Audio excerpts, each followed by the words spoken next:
Okay. Hello, everyone. What's up, Facebook? This is Claymore Washington. And today I just want to vlog. Uh, for one, I'm going to be talking about my restored relationship with my twin flame. And I'm also going to be talking about metrosexuality and androgyny from my personal experience. Okay. Um. So where do I begin? I'm gonna give you all the short version of what happened. So 5 years ago, um, 5 years ago, I was told by. I'm sorry. Let me make this right. 5 years ago, 5 years ago, I had become a star seed January 1st, 2012. Okay, and next year I'm gonna be celebrating that. January 1st, 2012, I became a star seed. On January 2nd, I met my twin flame with the help of a white woman by the name of Eleste Ravenheart. I no longer associate myself with her because she was trying to control me, and I didn't like that. Okay, I could see if uh, she wanted me to be a part of the Ashtar Command, which I know I still am. I'm just not. I'm I'm not ready to do that type of work as of yet. But anyway, she tried to control me. Because she was like, everybody that I'm listening to is a bunch of reptilians and junk like that, and so it's like, um, you know, so she has me meet my twin flame, and my twin flame is here with me etherically in the spirit world. Yes, y'all, she's here with me, and so excuse me, my eyes watering. Um, but anyway, so she introduced me to my twin flame, Janessa, and the whole time that um, I'm talking to Janessa, in my mind, I'm thinking she's alive the entire 5 years. In the midst of that, I get frustrated. Um, because I see what Janessa was. I see why she was sent here to me to test my patience and help me to become more patient. And there's a Egyptian proverb that talks about silence and how silence helps you to achieve a lot in life. So I am being quiet, and also Black BDSM has helped me to accomplish that as well. So I'm very thankful to two women, Colisha Walker and Melba Tatum, because they've been helping me. They've been helping me, to I want to say Novocaine my uh, impulsiveness and anxiety. So it's they've been very helpful. As well as Ann Smith. So yeah, shout out to you as well. Um, but anyway, so my twin flame passed away in 2005, and I did not know that. I thought she was still living. I've come to realize that she is alive, but her physical body's gone. Her spirit is still here, but she's gone. Um, and I feel, and like when I first came in contact with my twin flame, she um she I was praying to God, and no, I'm sorry. I was praying to my twin flame. I was praying to my twin flame, and I asked my twin flame. I said, um, why am I going out with women? Why am I going out with women and then throwing them away the next minute? Um, and I heard her voice in the cosmos. She was like, "It's be, it's because you're trying to find the right woman in life." And then and and then she's like, "You need to find someone that connects with your your spirit. You need to find someone that connects with your soul." Um, and I I I didn't know that. You know what I mean? I didn't know that then, but I do now. And when I had to come to the realization that she died, how she died, she was gunned down. She was machine gunned down. She had left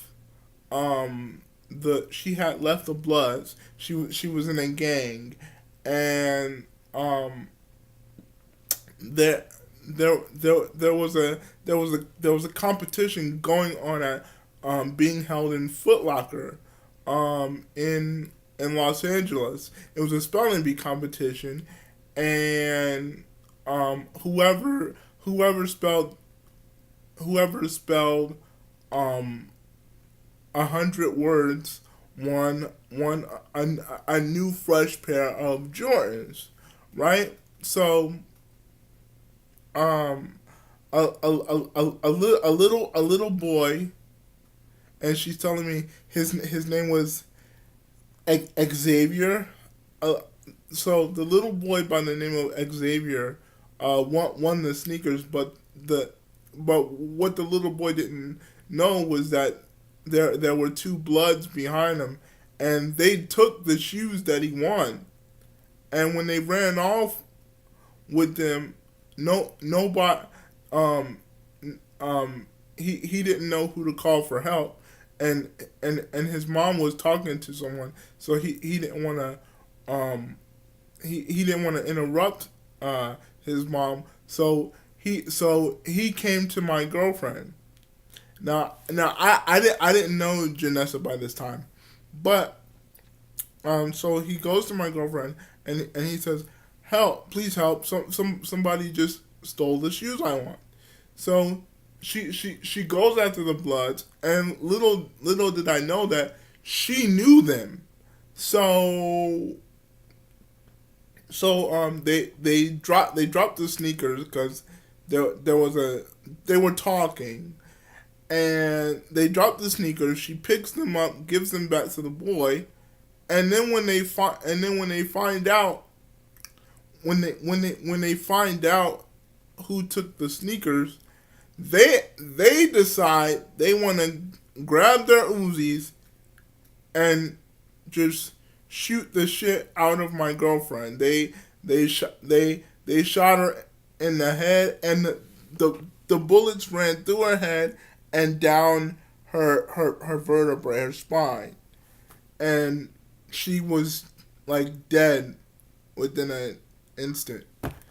Um, and I I had to come to realize that, like, dude, Devin, she's dead, and it hurt me how she died. And when I was told that I wouldn't be able to see her physically for 2 lifetimes, that excuse me, when I was told that when I was told by Janessa that I wouldn't be able to see her for 2 lifetimes, that hurt me. So I said So I said, you know what? I'm not reincarnating. I'm not. So when I leave this earth as a handicapped person, I'm going to stay in the celestial world for 2 lifetimes, and then when it's time for me to meet my twin flame in this reality, that's when I'll come back.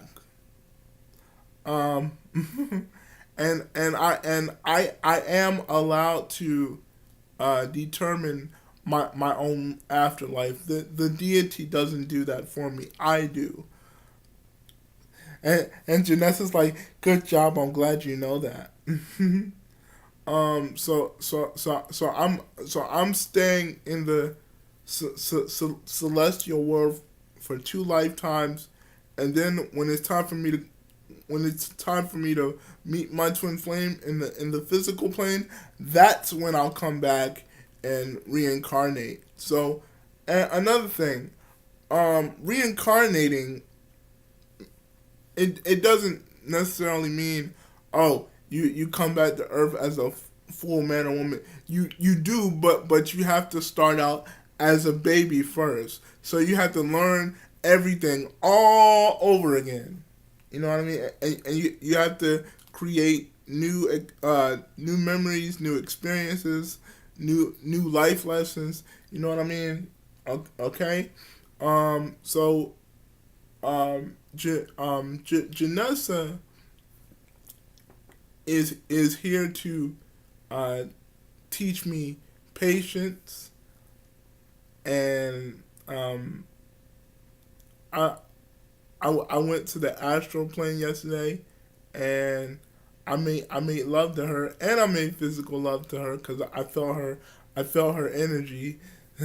So but in this realm, in this realm, I'm actually single, so I don't have a physical soulmate, but I I would like somebody that resembles Janessa, because when I see Janessa, I see parts of myself that I like and that I'm in love with. So when I'm in love with Janessa, I'm really in love with myself. So the twin flame relationship is an esoteric relationship, because you you have to be born spiritual in order to really receive the the desires of the twin flame. Okay. Um. So I'm really looking for someone that yeah, I'm really looking for someone that I'm looking for somebody in this physical world that resembles Janessa, and I hope the ancestors will bring me to her. I'm going to continue to be patient. You know what I mean? Since they've been telling me that, be patient, and you know, be silent most of all, because when you're silent and you're not anxious and stuff, things happen for you quicker than you would expect. You know what I mean? But just so I don't become lonely or nothing like that, um, you know, Janessa's here to keep me from sinking. Okay. Um, all right. So the next thing I want to talk about is metrosexuality. All right. Now, I want to give my perspective on metrosexuality and androgyny. All right. Let me tell y'all something. Okay. We we blacks, right? This is why I hold up the Ankh, even though it's made of gold and silver diamonds. Okay. We Cometians, right? We There we go. There we go. That's much better. All right, we we designed all sexuality, and the creators um idea was to give his collective group of human beings free will. You have freedom, and then you have shared freedom. I'm in that place of freedom physically, but my freedom is shared subconsciously, meaning spiritually. Okay, it doesn't mean the same thing, but it's the same reference. Uh, um, so we created every type of sexuality there is, even even homosexuality, right? So I'm not saying I'm a homosexual, which I'm not. But what I'm trying to stress is that the twin flame is uh, the twin flame is the twin flame relationship is not a um, physical relationship. It's not made to be like that. Okay, um, because if you truly love your twin flame, you must give them free will. So if they want to be with you, and yeah, if they want to be with you and have like, if they want to be with you but they know that you're in a relationship with someone else in the physical plane, they're gonna go have sex with someone else and try to form a friendship and a relationship with the other person that they're messing with.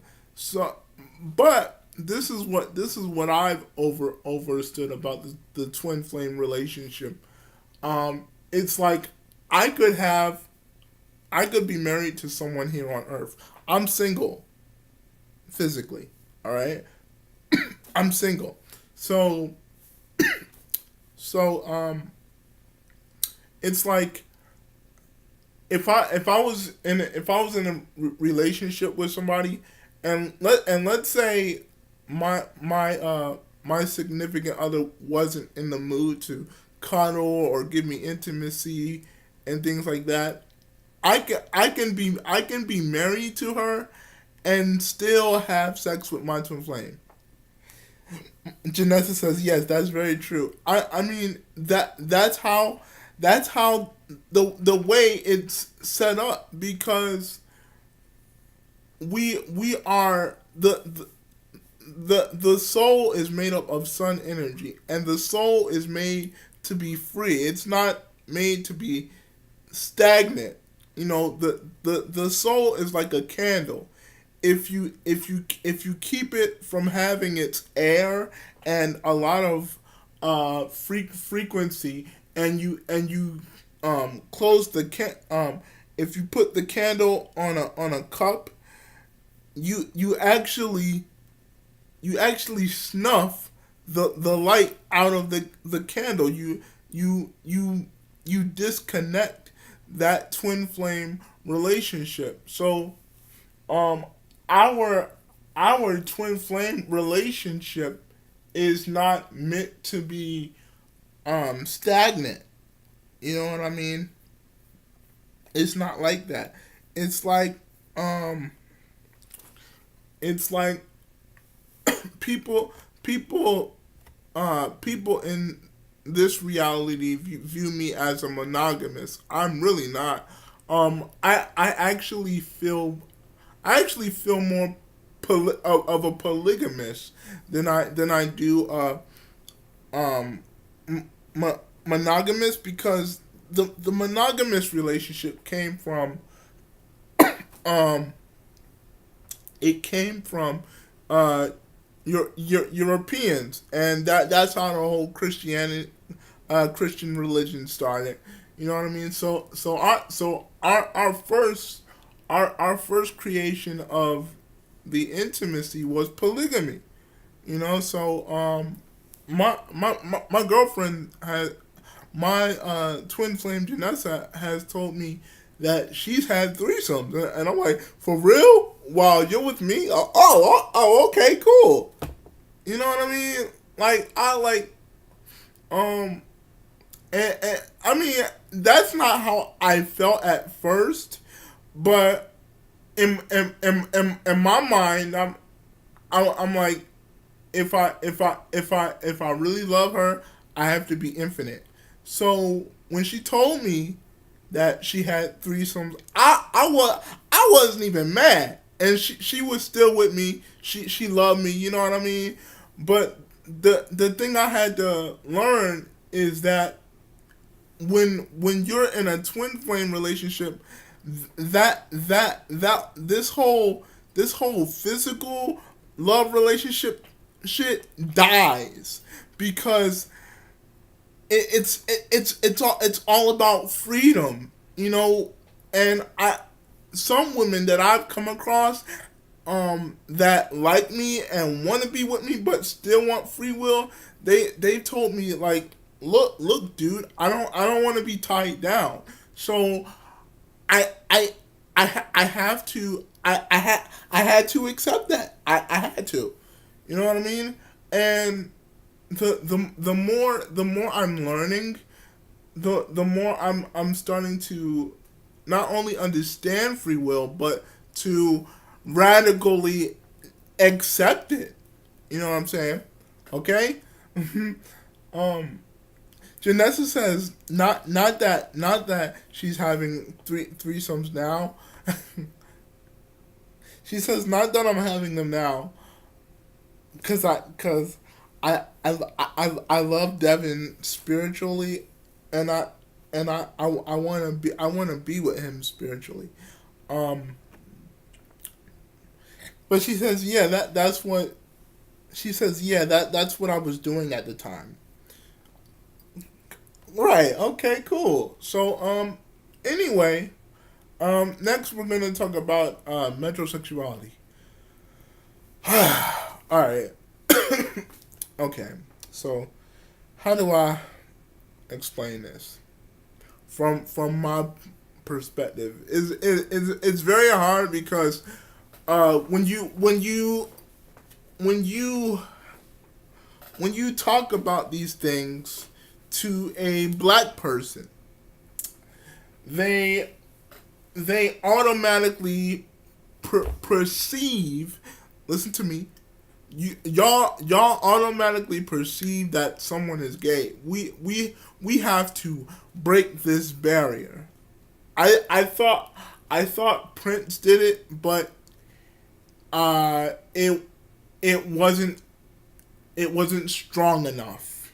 So basically I'm the one that's going to break the barrier. Yes, Prince gave us androgyny, and gave us that metrosexual blend a little bit, but now it's time to it's time to reconstruct the um, the social correction in uh, um, uh, America. Um, okay, and now I know I can't change you, but I know that the information that I am going to give you can and will make sense. Okay. All right. So let me let me put on my metrosexual. I mean, not metrosexual, but androgynous picture. Hold on a second.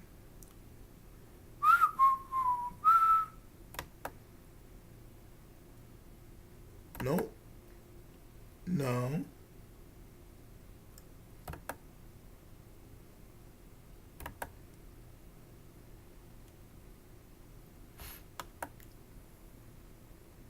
Sometimes you wanna go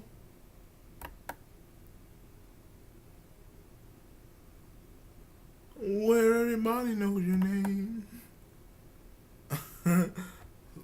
I'm getting to it. Oh man. No. Alright. Personalizations. No. Utilities. Nope.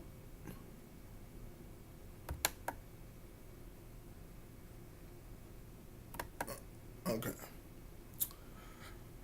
It doesn't have what I'm looking for. So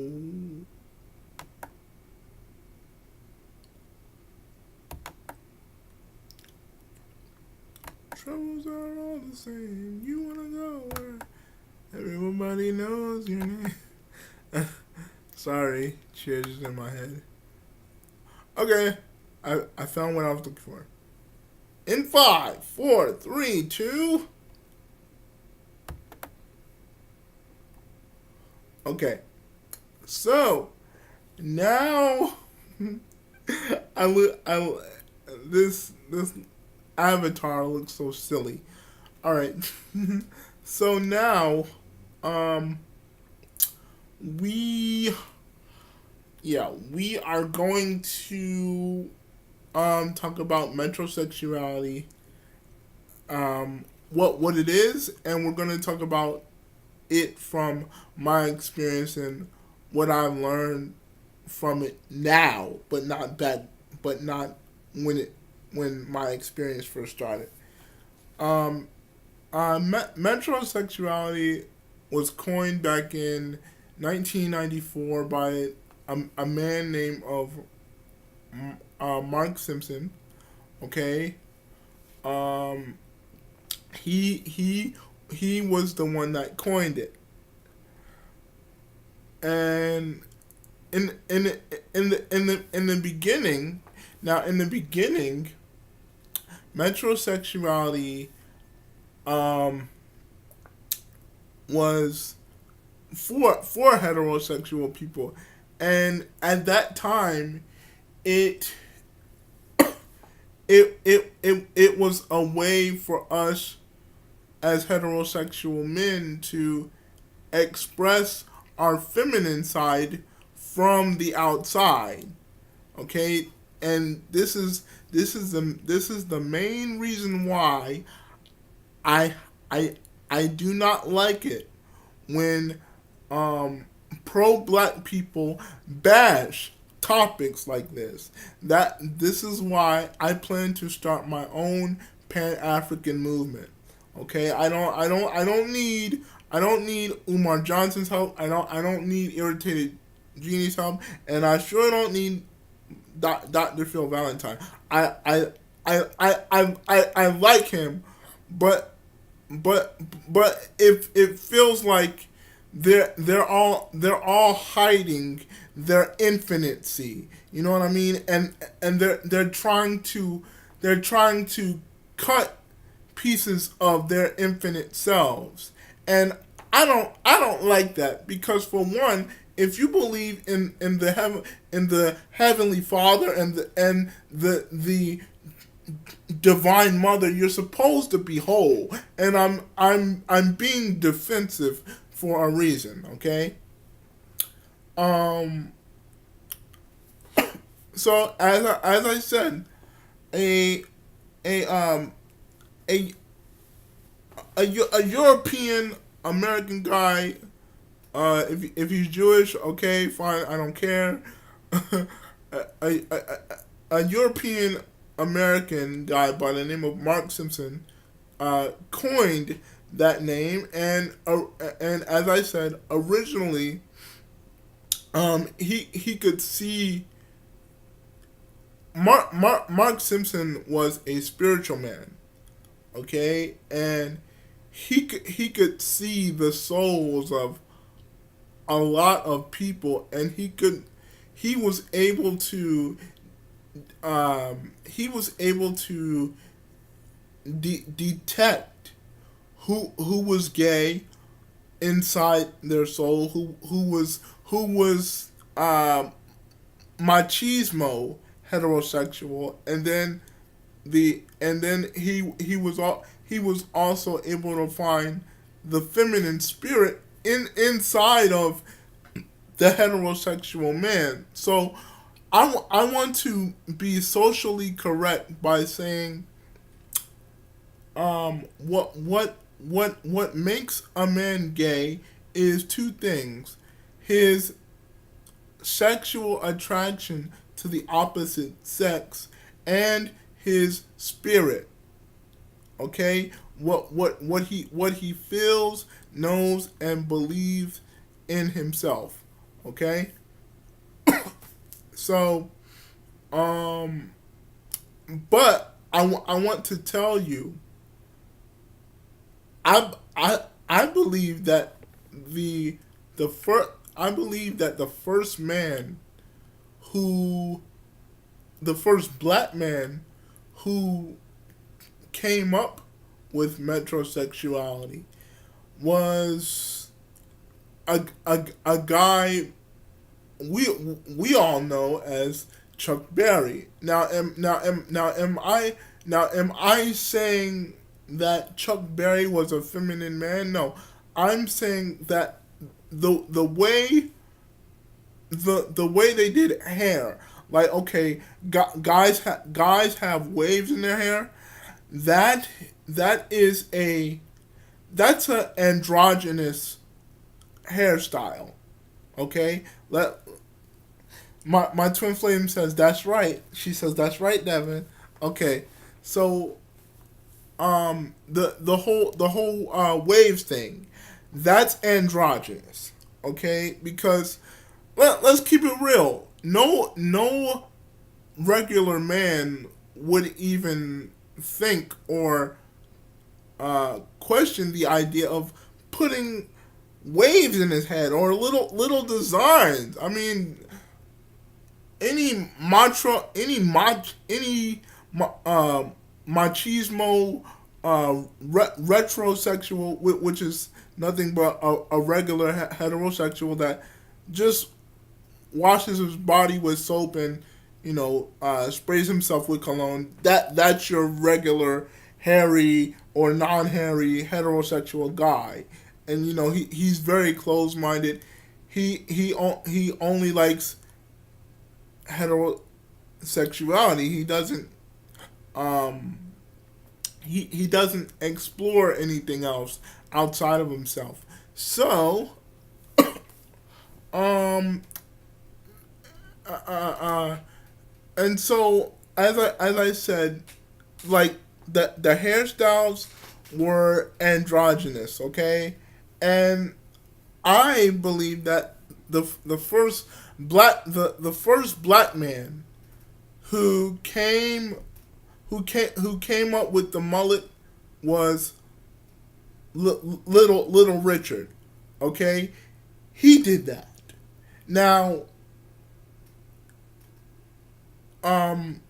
metrosexuality also has to deal with cosmetics, makeup, and things of that sort. And so I remember watching a movie. It was like a movie. Yeah, that's what it was. It was a movie, and it was called The Little Richard Story. With Leon, I forget what his last name is, but he played Little Richard, and there's a scene in there where he had a girlfriend, and from my subconscious understanding is that Little Richard's girlfriend left him because she thought I'm doing a video right now. I got stuff ready, so. Okay. Just letting you know. All right. My phone is in the yeah. Sorry about that, folks. Little Richard's girlfriend thought that he he was gay, and she felt like his lifestyle as a musician was just too overwhelming for her. So she was like, "Look, I can't do this anymore. It's too much."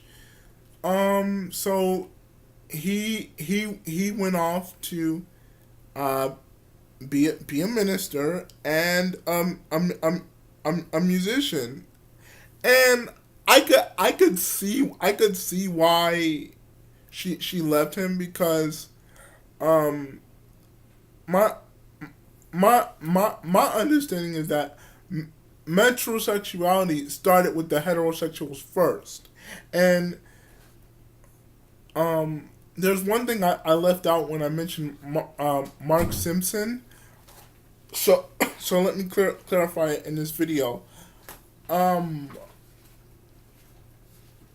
so as I said a little bit before, I said that Mark Simpson was a spiritual man. Okay, I'm not defending him, but I'm just sharing my uh, celestial and intuitive knowledge about him. Okay, from my understanding, Mark Simpson was a subconscious man, and he was able to see the sexual expressions. I mean the sexual oriented souls of people. Like he was able to tell who was straight, who was gay, who was bisexual, who was transgender. He was even able to see who was heterosexual, but they leaned more towards their feminine tendencies, and yes, that is very existent.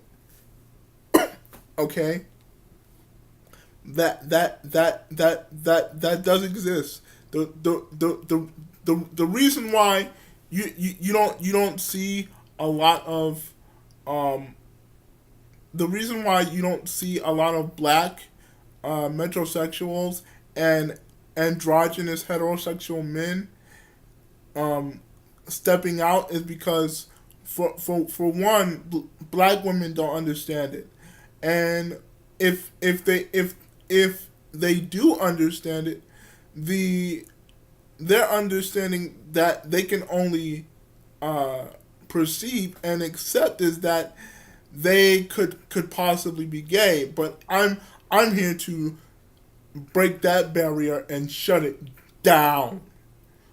Okay, because yes, everything is whole, but all things are divided for a specific and particular reason. Okay, I'm being I'm being socially correct for a reason. I don't mean to speak with so much passion and emotion, but I had to say, I just had to say enough is enough. Okay. um um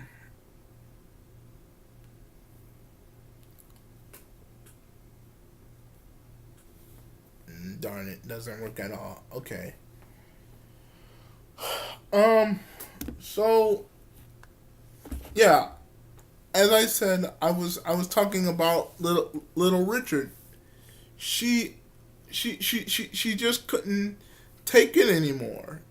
You know what I mean?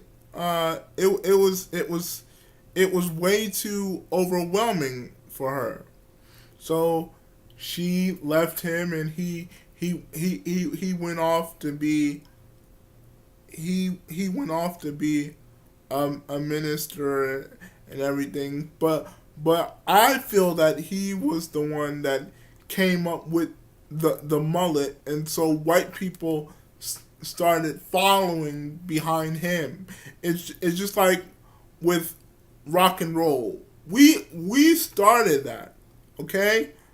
Don't let these Europeans in America tell you what is socially correct and what is socially acceptable, because social correction and what's socially acceptable um is that which is acceptable to the powers that be standards.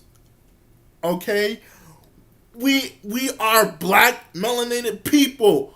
We have to take our power back. Okay? Stop it. Stop falling for things and saying, well, that's just homosexual, so we're not gonna bother with that. Now, I'm not saying you have to accept homosexuality, but I'm saying that they they are they are they're manipulating the feminine energy in a man, and so the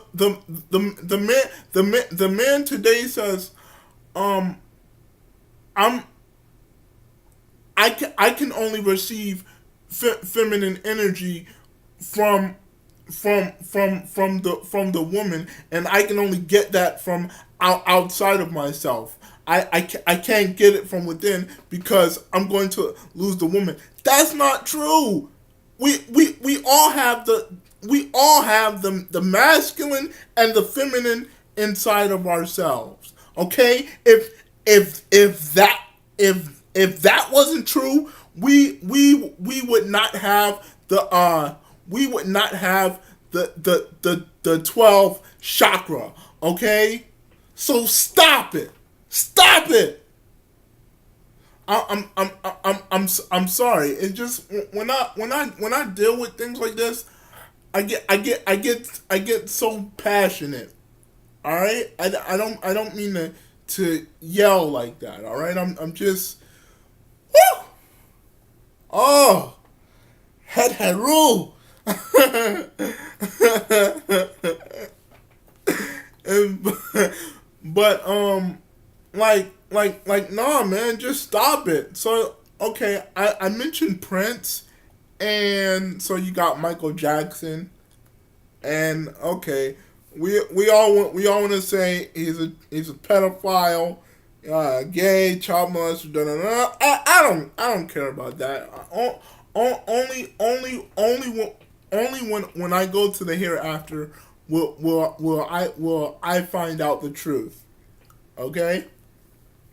So I'm not going to I'm not interested in a lot of mundane things anymore. I because my higher consciousness has caused me to really not care. And another thing, ego is not bad. It's how you use it. That's gonna be for another video. I'm not gonna put it in this one. But so you're I'm not gonna classify every I'm not gonna classify the men that I like as feminine, but your men that brought androgyny to you, like Chuck Berry, you know, in the 1940s with the waves and stuff like that. That was an androgynous creation because nobody else could do that, and even our ancient ancestors knew what androgyny was because Sekhmet, yes, the Egyptian empress, okay, because she is my Dami spiritually. I gotta put that out there. I love you, baby. But she was the one that told me everybody is androgynous, and they have to go through a spirit. They have to have a spiritual awakening in order for them to accept it. That's why I said I know I sound like I'm forcing people to believe what I'm saying, but I'm not. I'm just passionate. I'm passionate and sensitive about topics like this because I don't like white people coining everything and then they and then they label us as gay. Like this is bullshit. This is fucking bullshit. Okay? I've had enough of this. Something should be done about it. You know what I mean? Mark Simpson tried to go against the sexual orientation people, but he failed. Okay, and because they wanted to know why was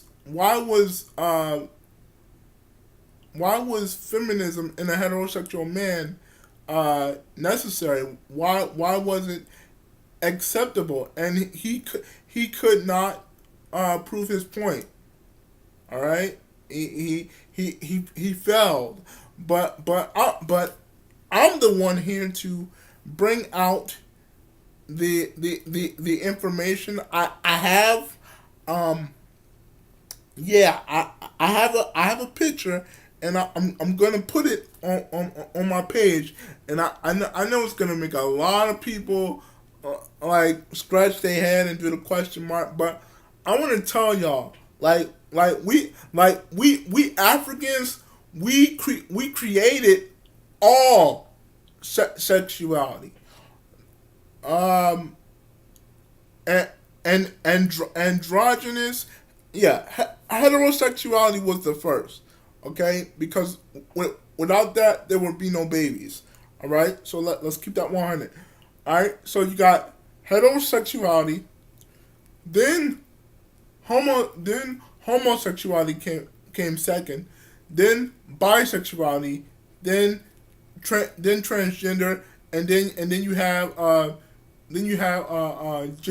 gender queer, gender fluid, hermaphrodite, because there's some believe that God was a man, but he also had a feminine female attribute inside of him. You know, so some people believe that God was a hermaphrodite, and that could be possible. I don't know, but whew, I have such a metaphysical mind. I can go on for hours. um, but yeah. Um, some believe that God was a hermaphrodite, and so yeah, it's like we created these um sexual preferences. The blacks did first, okay? All right. Now I'm gonna save my androgyny story for last because there is something I want to um give you some ancestral truth, okay, from the ancient ancestors and what they shared with me from within. Okay, so next I want to um, mention is that um, oh yes, now I've heard a lot of talk about uh, what was there homosexuality in Kemet. I know that the heterosexual Kemetic community is going to be uh, at their feet in defense, saying no, it wasn't. No, it wasn't. Yes, it was. According to what the Egyptians have told me, yes, they was, and they gave me this information. You know why? Because I had a pure and infinite heart. most most most people could tap into the ancestors and communicate with them, but that's because they carry a lot of pride. They suffer from cognitive dissonance. Okay, so just because you read a few books, that doesn't make you infinite. What makes you infinite is um experiencing things, embracing it, and accepting things as they are. That is what makes you a real God. Okay. Um. Now, a earthly God, that's a different video, which I may make since I talked about it. But okay, what was my thought? Um, yeah. So the information that I got from the ancestors, what was that there there there there was homosexuality in ancient Kemet, but how it started was um I believe it was Akhenaten, or uh, Janessa says I'm Amun.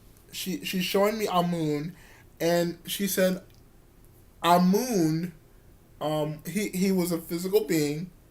He didn't just become immortal, but he was a physical being, and she's showing me that Amun was he was following the the ways of Akhenaten, and Akhenaten was a he was a monotheist, and he was a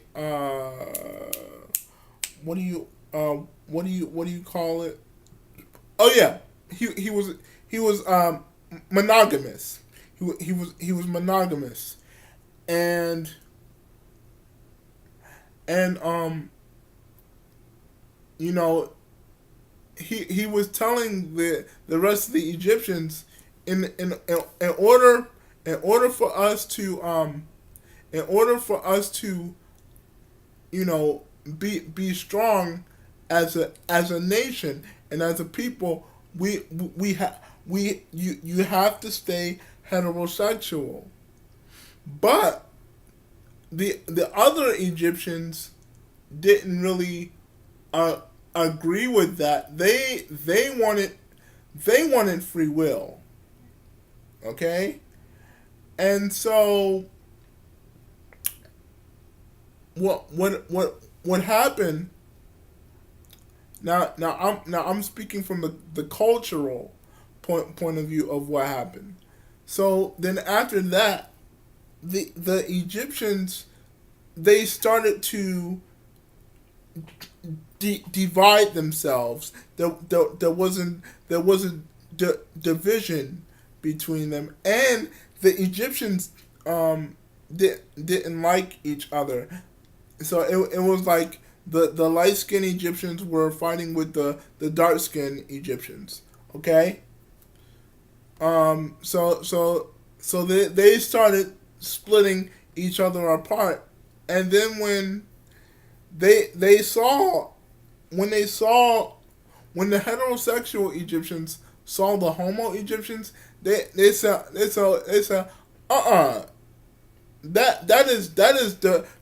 that is defilement.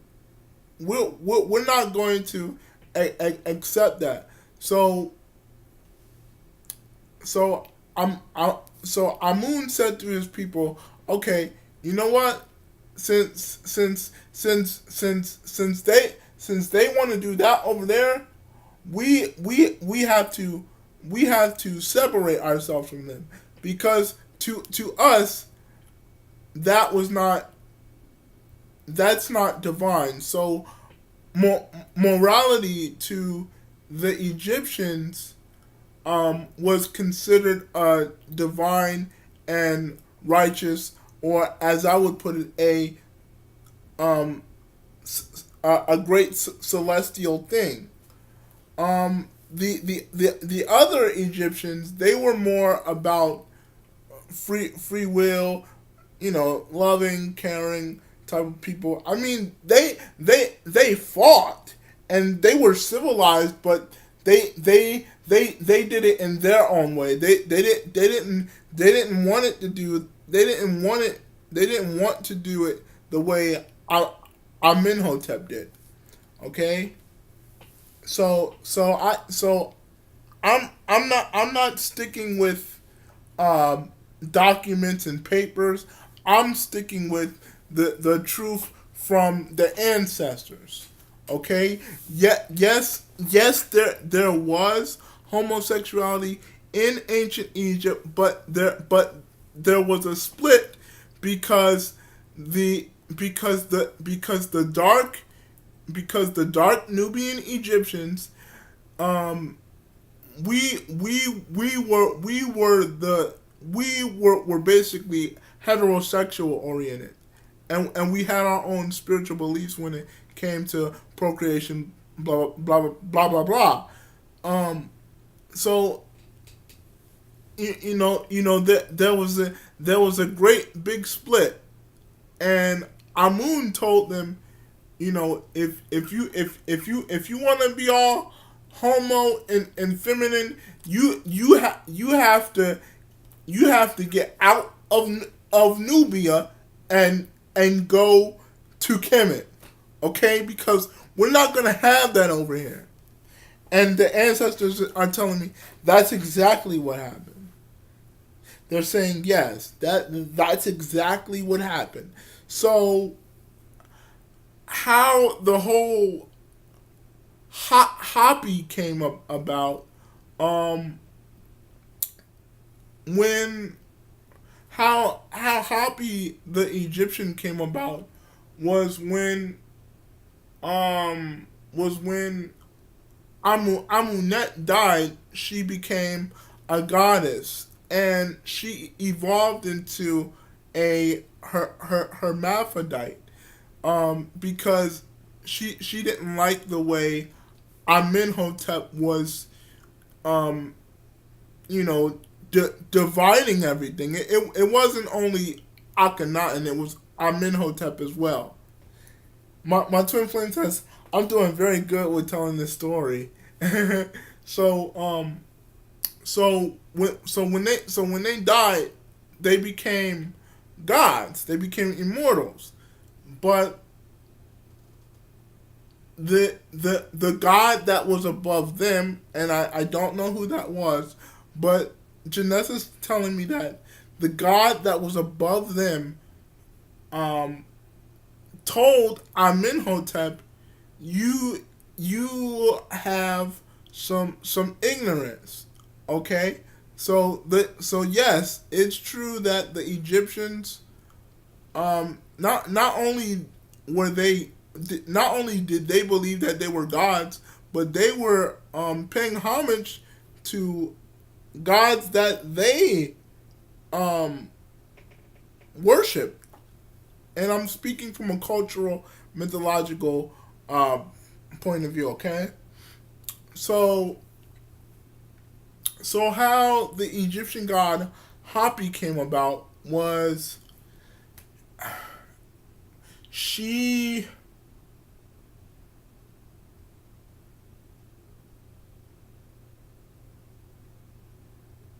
she get Janessa says she gave birth to Hapi through Asar. Okay, and Asar, I mean, when Hapi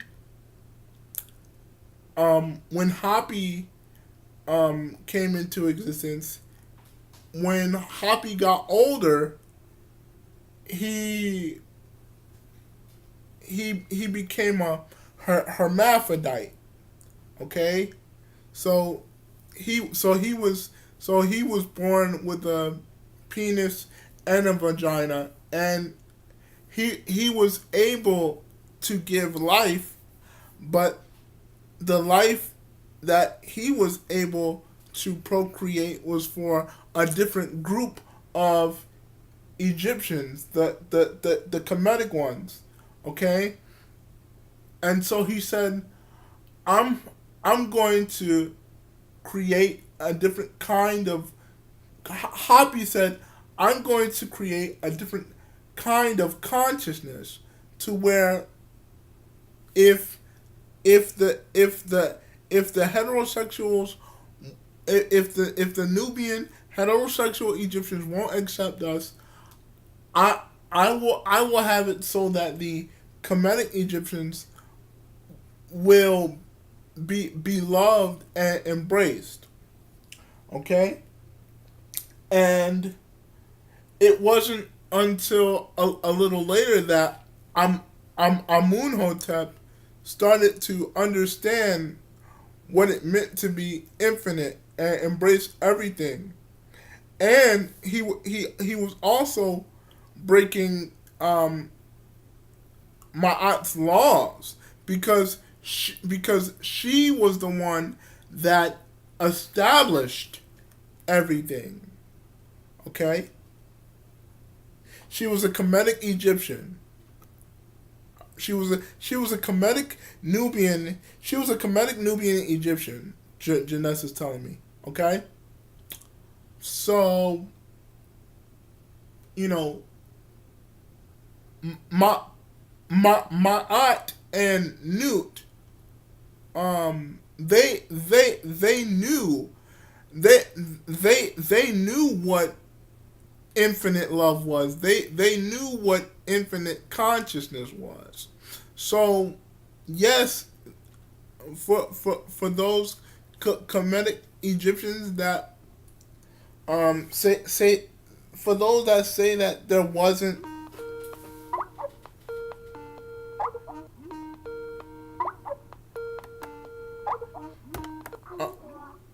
I'm sorry about that. But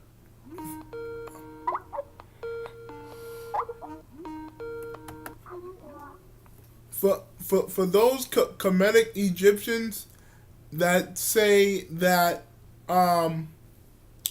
there was no homosexuality in Kemet, yes there was. The only difference was there was a split. Okay, there was a division because a group of Egyptians didn't like the idea of they disagreed with the lifestyle. All right, that's the truth. All right. The Egyptian god Hapi, right? He was an androgynous boy, and that's how that's how homosexuals were created according to the Kemetic Egyptians, and I can hear the Egyptians clapping their hands for me because I'm speaking the truth. You know, this is what really happened. It really happened. Okay, so yes, there was homosexuality in Egypt, but it was not approved and accepted by other Egyptian people. Okay, so let's rewrite some facts and information. Okay, because everything is whole as it is divided. Okay. I mean, everything is divided as it is whole. Okay? Yeah, that makes more sense. Yeah. So yes, there was homosexuality in Egypt, but it was not accepted, and I'm and the god Amun is telling me anybody that practiced homosexuality on their side of Kemet, they got put to death. They got beheaded. Okay, it wasn't accepted, but he gave people the benefit of the doubt. He because he was nice enough to say, if you really feel that way, you have to go on the other side of Kemet and start your own civilization there. That's what really happened. All right. So enough of this nonsense. All right. Now, I got a Skype call, but I can't answer that right now because I'm doing a video, and I've been speaking for an hour. So okay, so I'm gonna start with my androgynous experience. Well, I'm gonna go with the feminine heterosexual story first. How I became that was it happened in 2013, and I was Pan African at this time, and I had an atheist friend tell me that a lot of people that now please don't get it twisted. I'm not bashing anybody that's Kemetic. Okay, I'm just speaking from my experience. I had a black atheist friend tell me that a lot of the people that practice Kemetic spirituality and learn Kemetic philosophy, they are Christians.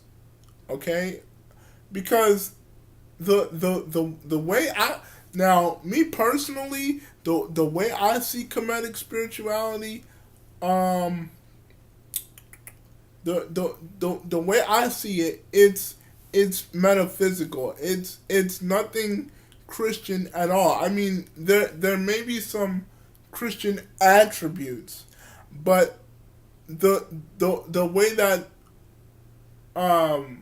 the Kemetic story is interpreted is something esoteric and metaphysical. Okay.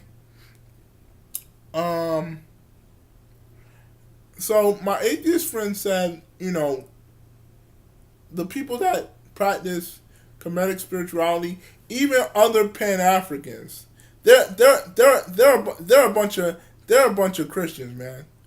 And I started laughing because he enlightened me, and I started to see that what he was saying was true. Okay, and so Pan Africanism had me at an identity crisis, and then that's when eventually I started using my holy logic, and your holy logic is when you start, or divine logic, I should say. Your divine logic helps you to see everything as a whole, because most Pan Africans, and this is an ancestor speaking through me. This is Amun. He's speaking through me. He's what I'm feeling from him is that most Pan Africans, most of them are spiritually naive. They can't see everything as a whole. They can, but only from a narrow-minded view. Okay, because Kemetic law does state to embrace the all, and he says they can't do that. But he says black people like me and a few others can. That's why this path is only for the few. Okay? So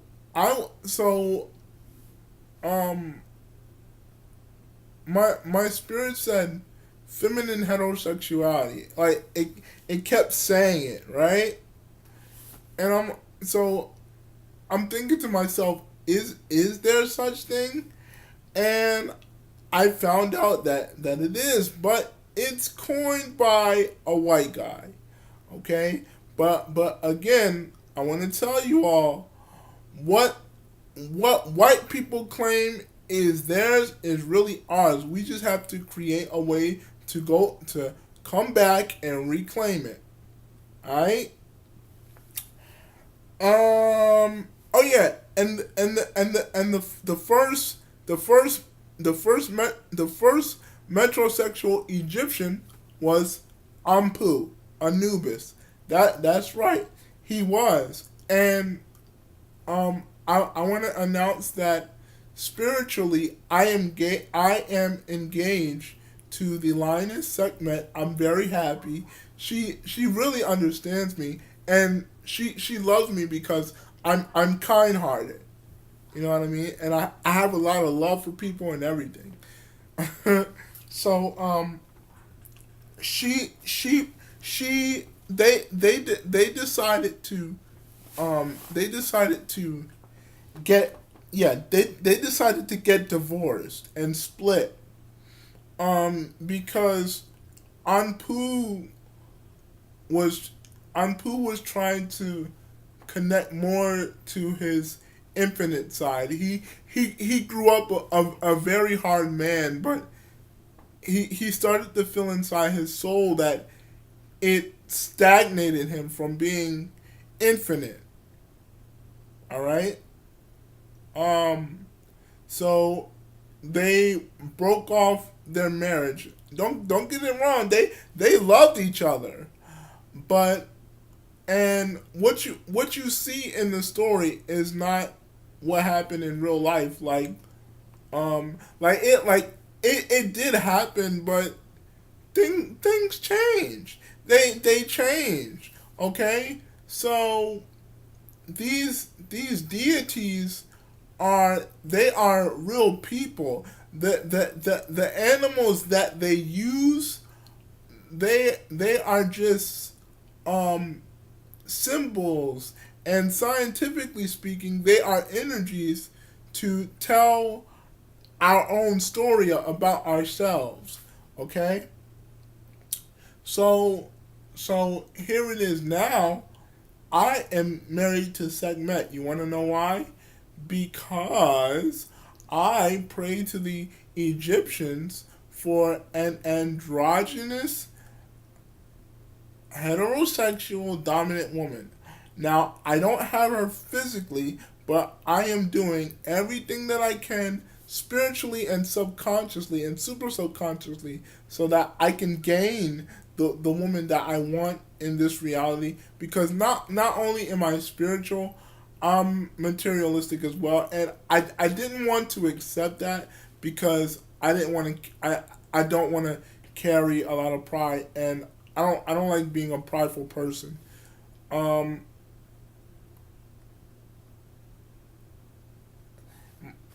even Sekhmet fills my heart. She's like, he's very sincere. Segment is saying I'm very sincere. I am, man. Like Aries, like women on Earth think Aries are a bunch of liars. They're stupid. But once an Aries, shows them the opposite, they're like, oh, okay, I'm sorry. You know what I mean? Because we Aries, like, we're the type of men that when you can't just tell us shit. Like, we gotta see it to believe it. You know what I'm saying? So, yeah, I am, subconsciously speaking, I am married to Sekhmet, and Janessa, what she was actually Sekhmet in her past life.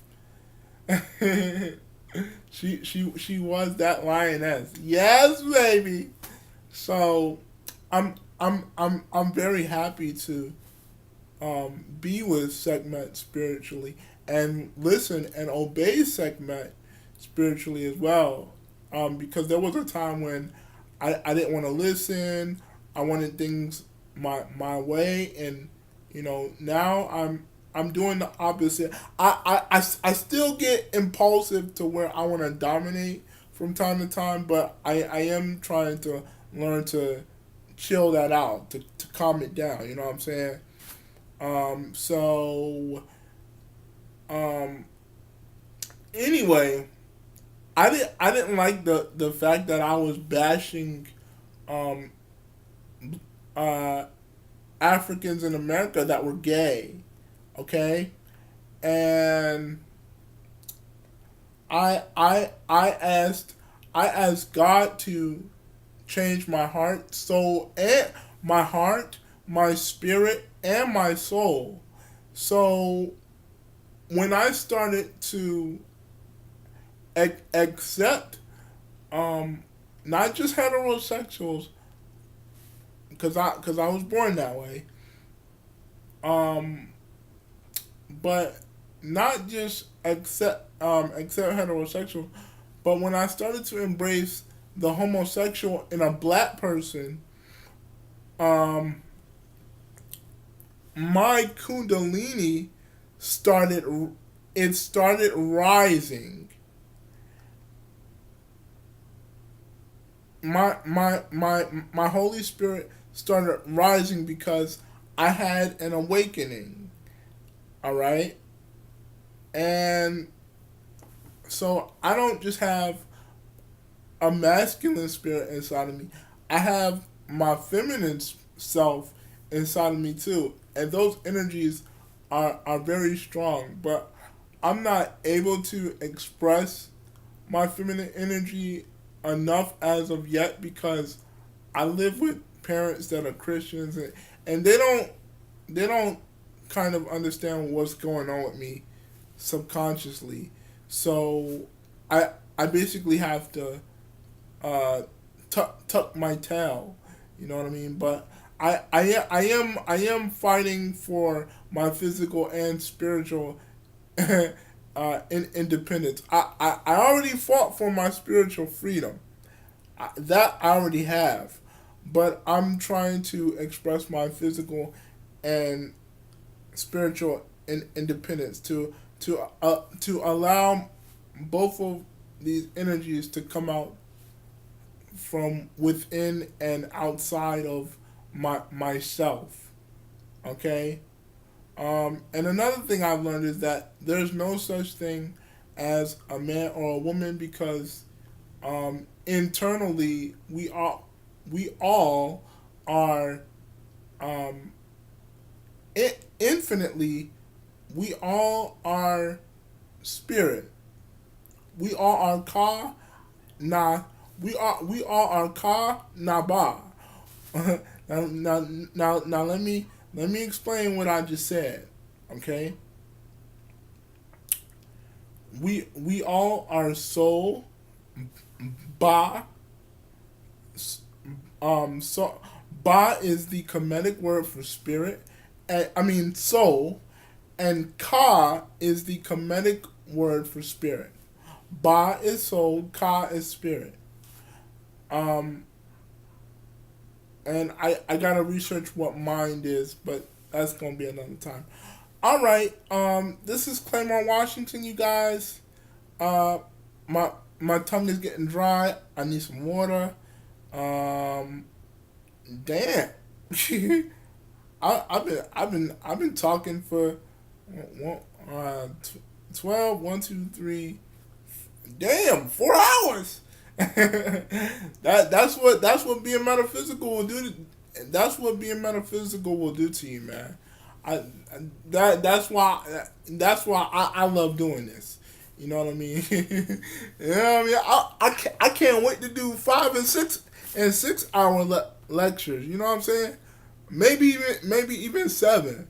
You know what I mean? But it depends on it depends on the type of energy that I have to keep making long videos. Okay, so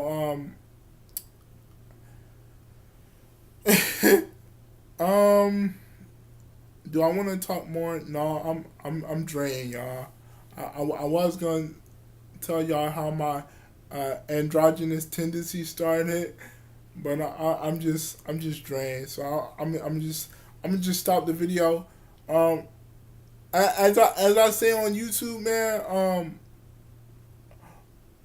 Remember to put three stars in your heart. That's love, knowledge, and wisdom, and love yourself. Because if you don't love yourself, baby, how in the hell are you gonna love yourself? You feel me? All right. So this is Claymore. This is Claymore, Washington, and I'm out. Salute. Dua inno. Dua u inho tepu.